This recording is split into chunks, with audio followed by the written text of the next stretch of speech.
Alors, lors de notre précédente vidéo, nous avons créé un backlog avec des releases et des features. Et donc pour chaque user story, nous avons lié notre user story à une release et à une feature, la feature en question associée à cette user story. Aujourd'hui, dans le cadre de cette nouvelle vidéo, nous allons apprendre à créer des sprints dans notre backlog, mais également à démarrer des sprints, à fermer des sprints et à regarder ce qui se passe, ce que Jira propose au cours d'un sprint, comme rapport d'avancement, comme graphique d'avancement. Alors créons un premier sprint dans notre backlog. Jira va vous demander un objectif de sprint et également une durée. Donc vous avez des durées de 1 à 4 semaines. Généralement, les projets classiques Scrum sont des projets de 2 ou 3 semaines. De plus en plus des projets de 2 semaines, surtout pour les sociétés qui fonctionnent en safe. Aujourd'hui, dans le cadre de cette vidéo, nous allons prendre un temps personnalisé parce que c'est ce qui va me permettre de vous montrer ce qu'il se passe dans le cadre d'un sprint en question. Donc, on va prendre un sprint plus court pour que vous puissiez voir vraiment l'évolution d'un sprint. Donc, créons notre premier sprint. Voilà notre premier sprint ici, qui pour le moment est vide, qui attend ses user stories. Donc pour y ajouter des user stories, on n'aurait qu'à les glisser, déposer. Mais en attendant, créons un second sprint. À nouveau, un objectif.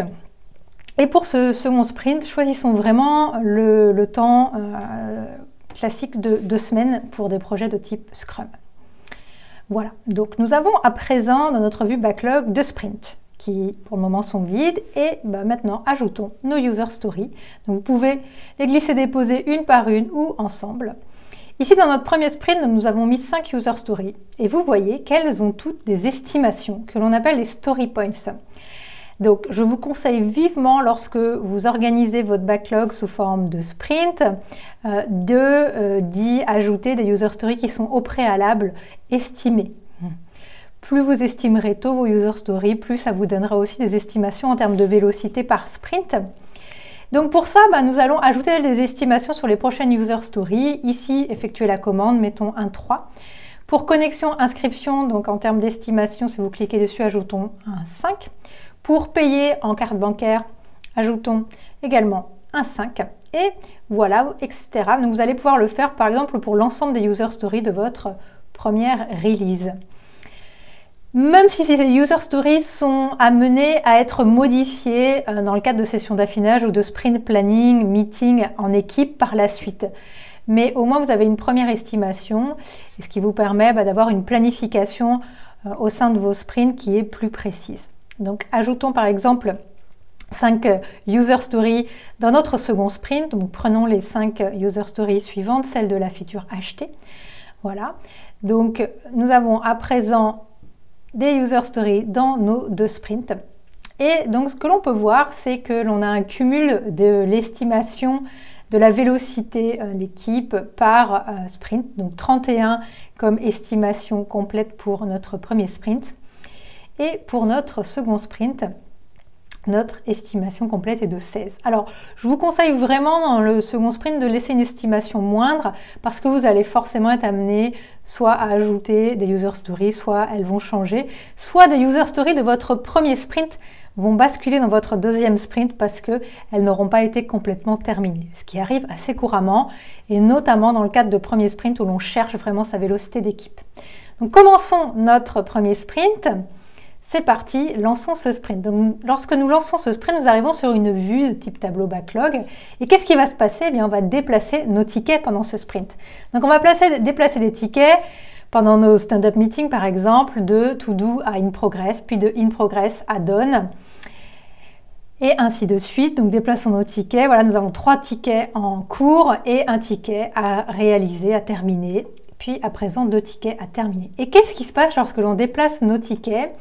Au fur et à mesure, Jira donc alimente des rapports. Là, donc, le premier rapport qui est proposé pendant le sprint, c'est celui du burn down chart. Donc, Jira, nous partons d'une estimation totale à l'échelle d'un sprint de 31. Donc, vous voyez ici, nous sommes à 31. Et puis, à chaque ticket fermé, eh bien, cette estimation diminue. Et donc, en diminuant du nombre de story points associés au ticket qui a été fermé. Donc continuons notre sprint, fermons un prochain ticket. Et puis, gardons par exemple voilà, un ticket en cours et un ticket à faire et ayons ces 3 tickets fermés. Qu'est-ce qui va se passer dans le rapport? Donc, on va voir que le rapport a évolué. Donc, on voit à nouveau dans le rapport qu'il y a un nouveau ticket qui a été terminé. Donc, on pourrait par exemple se dire, si l'on revient dans notre vue active de sprint, que l'on s'arrête là, que le sprint est terminé et qu'il nous reste un ticket à réaliser et un ticket en cours. Ce qui est OK, ce qui peut se passer tout à fait lorsqu'on apprend à se connaître en équipe. Eh bien, c'est pas grave, on termine son sprint. Donc, pour terminer le sprint, il y a ce bouton Complete Sprint. Vous cliquez dessus. Et en cliquant dessus, sur ce bouton Complete Sprint, eh bien, Jira va vous récapituler les tickets qui ont été terminés à l'échelle du sprint et les tickets qui ne sont pas complètement terminés. Donc, on voit ici qu'on a 3 tickets terminés et 2 tickets qui sont incomplets. Donc, un est en cours et le second à réaliser. Et Jira vous propose de basculer ces 2 tickets soit dans le prochain sprint créé, soit dans un nouveau sprint, soit dans le backlog. Donc, basculons ces tickets dans notre second sprint puisque nous en avons créé un second au préalable. Et nous venons donc de fermer ce sprint. Qu'est-ce qui se passe lorsque vous fermez un sprint? Eh bien, Jira vous récapitule via le graphique burn down l'ensemble des tickets qui ont été fermés, ainsi que l'affichage des différents tickets précisément qui ont été fermés, ainsi que des tickets restants avec leur statut donc en cours et notre ticket ajouter le produit qui n'a pas encore été réalisé. Si nous retournons dans notre vue backlog, nous allons voir que dans notre prochain sprint, nos 2 tickets ont bien été basculés. Sélectionner le produit et ajouter le produit au panier. Si vous voulez visualiser plus facilement les tickets qui ont été basculés d'un sprint à l'autre, ce que je vous conseille, c'est d'aller afficher le statut en cours en configurant l'affichage de votre vue backlog. Ça se trouve dans le menu Card Layout. Et là, vous allez aller chercher l'option Statut et l'ajouter. Et puis, vous allez voir que dans votre vue backlog, chaque user story a à présent son statut associé. Donc, on voit bien ici que notre user story sélectionner le produit est bien notre user story qui est en cours. C'est bien celle qui a basculé de notre premier sprint vers notre second sprint. Notre deuxième user story ajouter le produit a également basculé, mais comme elle n'avait pas été commencée, elle est toujours au statut créé. Voilà. Donc, c'est un bon indicateur visuel dans cette vue backlog d'avoir les statuts de chaque user story affichés. Et puis, on pourrait très bien, à ce stade-là, ouvrir notre second sprint. Voilà, dans le cadre d'un sprint planning meeting, par exemple. Donc, vraiment d'ouvrir ce sprint sur un temps de 2 semaines, qui est vraiment la durée classique pour un sprint. Et puis, nous nous retrouvons à nouveau dans notre vue de tableau Kanban avec l'ensemble des tickets à réaliser, ainsi que notre ticket en cours qui est bien là et qui est bien toujours à son statut en cours qui n'a pas bougé. Et puis, dans ce sprint, à nouveau, vous allez faire bouger vos tickets en cours à réaliser et puis de to do en cours. Donc, ce sprint affiche 9 jours restants. Pourquoi? Parce que Jira est paramétré sur 10 jours ouvrés, donc 2 semaines soit 10 jours ouvrés. Et à partir du moment où vous ouvrez donc au premier jour votre sprint, il vous reste le nombre de jours restants avant la fermeture. Donc là, les 9 jours. Et voilà, donc nous approchons à la fin de cette vidéo. Vous voyez ici dans notre vue backlog que vous pouvez à nouveau créer de nouveaux sprints pour organiser votre backlog au mieux.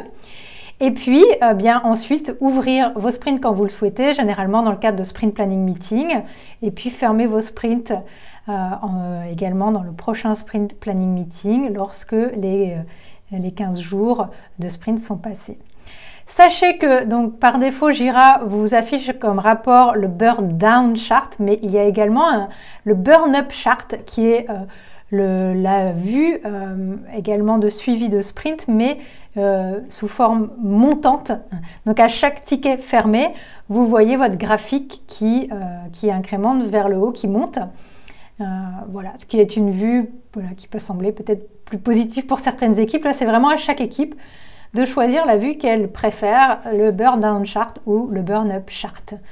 Donc Jira vous propose différentes approches de graphiques ou de rapports que l'on explorera ensemble lors d'une prochaine vidéo.